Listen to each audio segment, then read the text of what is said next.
Hi YouTube, it's Mike from Cornish Knives again. I'd like to take you around the workshop. It's all finished now. Everything's in. Got one or two other bits and pieces I might be picking up this week. I'm not sure yet. To keep an ear out for those bits. Everything's in the shop. All the tools are in. All the big hardware is in. Got a new drill, pillar drill. You've probably seen that one on Instagram, etc. I've got a bandsaw, another new grinder, sharpening stone, etc. All the tools are up on the walls, and I've got a bit of steel in.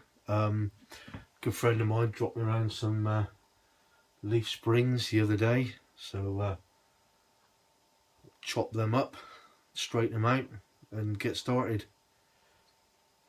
I wanted to do a few shout outs as well in this video, and a couple of thank yous to people, but I'll start by just showing you around the workshop and where I've got to so far. So I'll just turn you around now and show you what I've got. So start in the first corner of the workshop, there's the pillar drill, generously donated by the stepfather. It is an old drill. It was seized on the collar there when I got it. This was right at the bottom, and obviously when I've tried to drill anything, it was extended right out, and it would just drop straight out. So I had to fix that, but took about a week putting in WD-40 around the top of the collar, and a nice large piece of wood to give it a good walloping, and it's now all unseized and all working fine.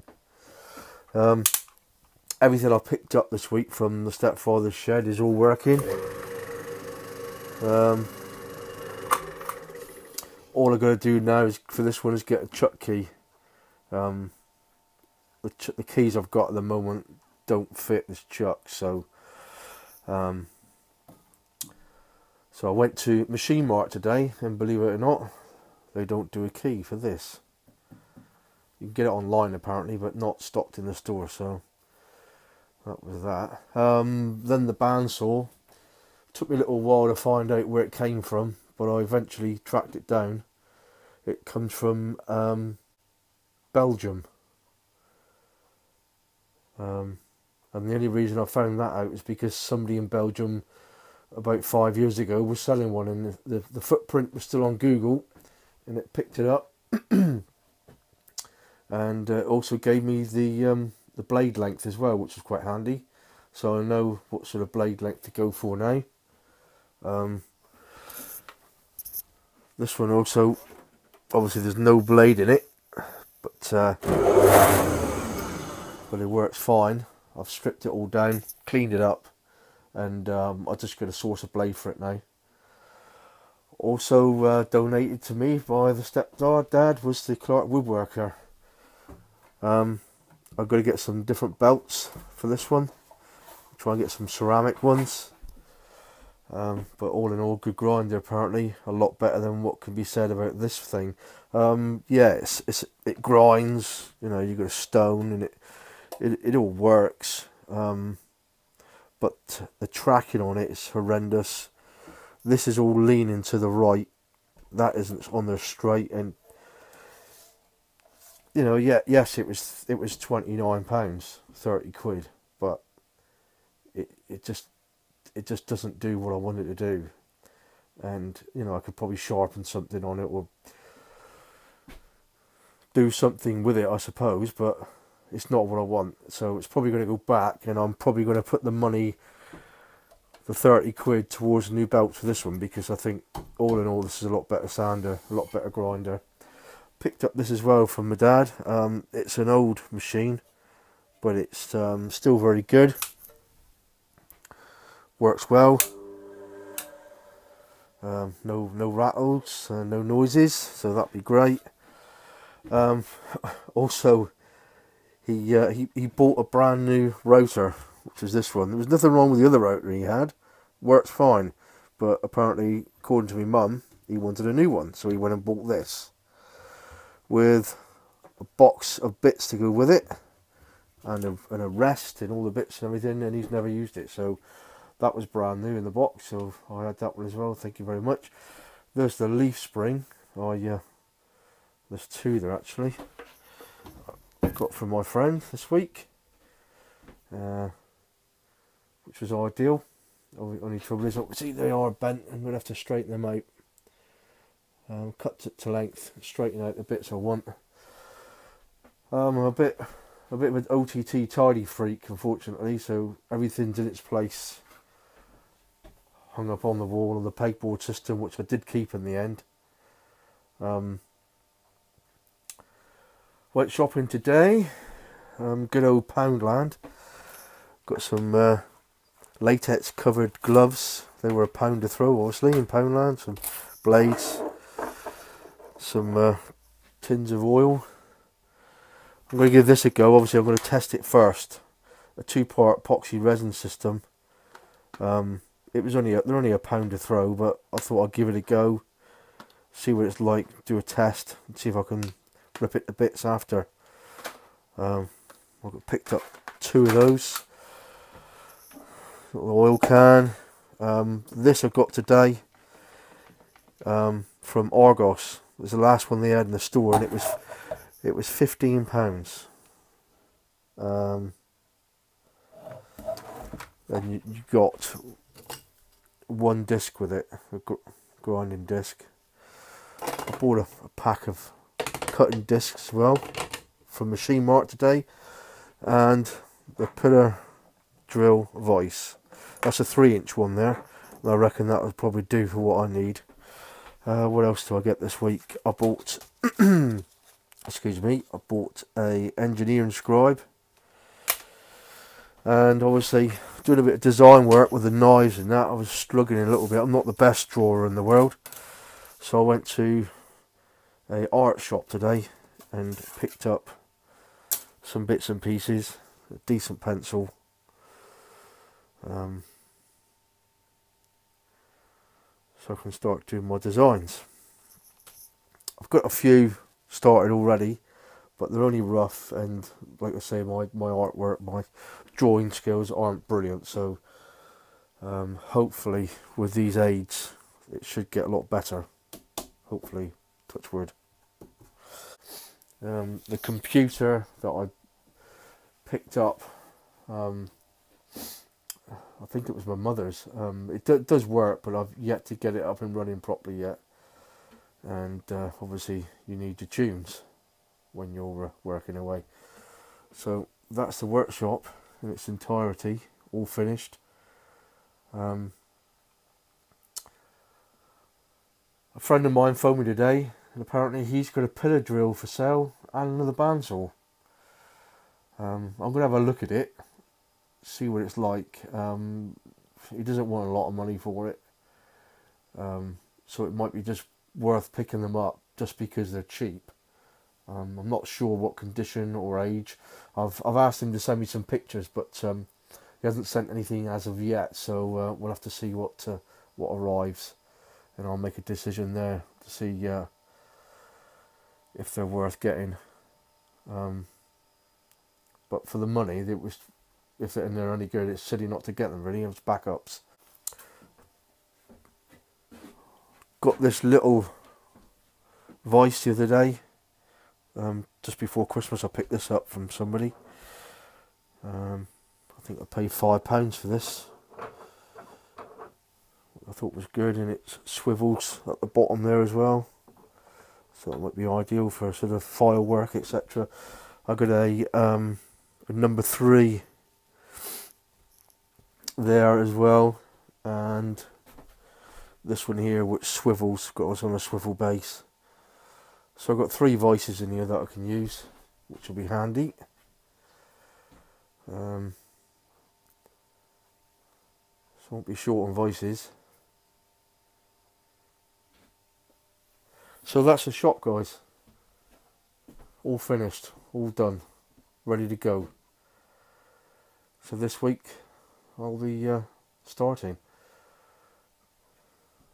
what I'm going to do is get my blade for the bandsaw, chuck key for that, and some belts for this one, and I might have to just look at this tool rest. I've been given some pointers by my friend in Truro, Mike Palmer. He sent me some pictures of some mods he's done of this one. He's actually lifted this out slightly with a piece of steel behind it under the face, which makes the grinding easier. So I might try that mod. And he's also modified the bottom, so this isn't so, it does move it, it's got a little bit of movement in it, so obviously I want to try and cut that out, but I'll have to see what I can do with that this week. Just I'm itching to crack on now. So there you go. I did mention I wanted to do a few shout outs. First one is for Brian in the States, Brian Tehan Knives. I think that's how you pronounce it. Apologies if I got that wrong, Brian, but he gave me a shout out last week, which was I just came across, I was watching his video and there it was, and took me by surprise a little bit, but thank you very much. I've gained a few subscribers on YouTube because of that shout out, and I'm very grateful. So I think I've only got 25-30 subscribers, so that was really great. Thanks very much. And he just makes some really nice knives. If you want to go by his YouTube channel, Tehan Knives, and look at his stuff. Really nice stuff, really good knives, and I've picked up a lot of tips. Thanks very much. Mike Palmer and Truro, I speak to Mike now and again on the phone. Spoke to him today actually. He's probably going to get fed up with me asking him questions, but he's a good guy. He's on YouTube, Mike Palmer. He's got some good videos as well, some lovely firework and stuff going on there. Somebody else I'd like to say thank you to, a Fog 360, is a friend of mine. He lives in the same town as me. He's a knife reviewer and outdoor person. He doesn't just review knives, he does boots and all sorts of stuff. Fires and hammocks. But it's because of him I got into this really. And I started watching YouTube videos, etc. in knife building. So thanks to Fog 360 for that really. Because without him really I wouldn't have got into it. And I wouldn't have started this. One of the people I did follow from the very beginning, and somebody knows Fog, and Fog obviously knows him, is Sandy from Jack Law Knives. And I've been watching his videos for about 18 months now, and I've picked up a great deal of information. And well, what can I say about his knives? They're just unbelievable, aren't they? Brilliant, really lovely work. I watched a video last week, and he made a couple of comments about something somebody sent him, so I sent him a little gift, and he very kindly on one of his videos today gave me some advice, and thank you very much, Sandy. You know, I sent you the gift just as thank you really, for all the videos you've put up and for the help you've given me. And other knife makers, everybody watches you. You know, you're well known in the community, and you know, you didn't need to spend 5 minutes, sort of giving me your words of wisdom, but you did, and I'm very grateful. Thank you very much. That was really great, and I hope the grinder comes in handy for you. That's it for the shout outs. Big thank you to everybody who's been following me lately. I've got a few followers. 55 followers on Instagram at the moment. I really like Instagram. It's brilliant, really good. I'm picking up some great ideas, and chatting with some really good people on there. I do want to get around to doing a Facebook page, but I don't really like how the way it's set up, and unless you've actually started a new Facebook page, and I don't think Cornish knives are going to get past their sensors, so it's not really somebody's name, is it? And I have tried it before and it's been blocked out. So I'll stick with the Instagram and the YouTube for the bit. My YouTube subs are going up slightly, which is great, brilliant. So that's it for the thank yous, and thank you guys for watching. So just remains for me now to start making some sparks after all this work, putting the shop together, building the second shed to put everything that was in here into the other shed. You know, that alone took 4 or 5 weeks, so it's been a hard slog, but every time I open the workshop door now and walk in, it's all been worth it, and I just can't wait to get started now. So with that, I'll speak to you soon, and catch you all on the next one, and hopefully start showing you the progress of the knives. So see you soon, guys. Thanks. Bye.